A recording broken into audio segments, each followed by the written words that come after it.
All right, let's just jump right into this explainer. Today, we're looking at the April 2025 Microsoft Fabric updates.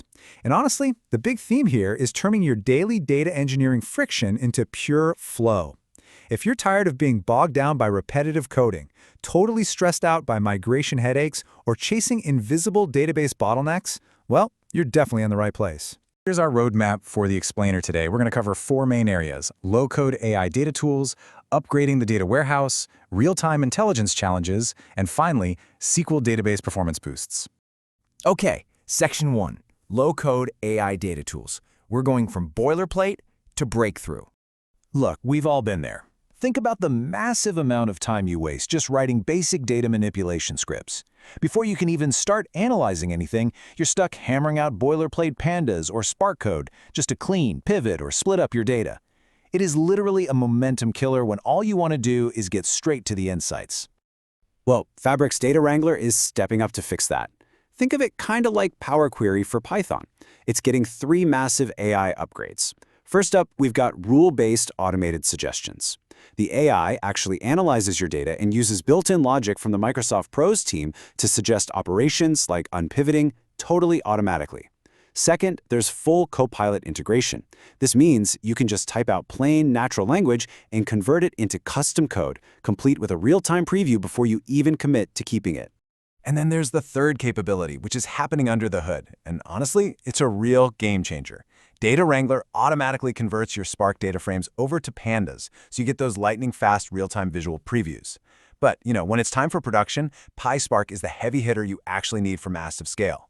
So using Gen AI, Data Wrangler takes your custom operations, whether you type them yourself or had Copilot write them, and automatically translates them right back into PySpark when you export. So you get the speed of pandas for your previews and the sheer muscle of PySpark for production. Zero manual translation required. Moving right along to Section 2, upgrading the data warehouse. We are all about simplifying the complex here.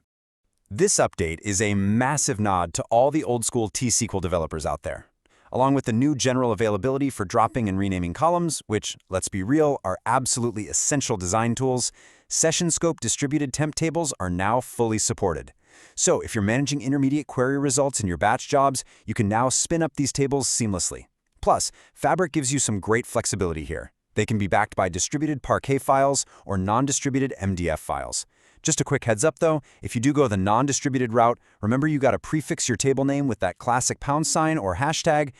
Now, let's talk about an even bigger headache: migrations. Think about the sheer panic of handling legacy data migrations from Azure Synapse in the past. You were constantly sweating over whether the schema and the syntax were going to be fully compatible across two totally different systems. It was just an anxiety-inducing manual nightmare, right? Well, you can say goodbye to that headache. The brand new native Azure Synapse Migration Assistant handles the whole thing in 4 automated AI-powered steps. It grabs your metadata, then it automatically swoops in and resolves those tricky T-SQL compatibility issues and schema conversions. Once it copies the actual data, it pulls off what is honestly my favorite part: connection rerouting. So if you have a Power BI report pointing to your old Synapse database, it just automatically reroutes it to the new Fabric data warehouse. Completely effortless. All right, on to Section 3, real-time intelligence challenges. Subtitle here is Gamifying the Learning Curve. So instead of forcing you to read pages and pages of incredibly dry documentation to figure out a new tool, what if you were invited to a Capture the Flag tournament? Your mission? Can you solve the Digitown Digit-on-Transit company crisis? It's a completely gamified learning process that makes getting up to speed actually fun.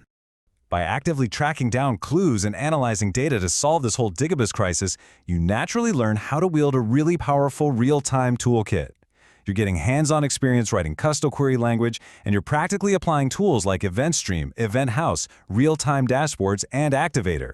You totally bypass that usual boring onboarding friction by diving headfirst into a practical mystery. It's such a brilliant way to build muscle memory.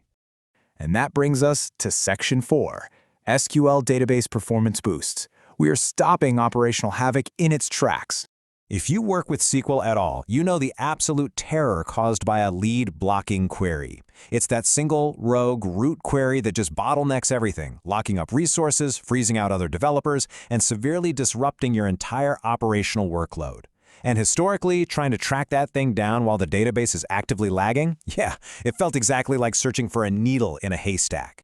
But not anymore. The updated SQL Database Performance Dashboard in Fabric completely eliminates all of that guesswork.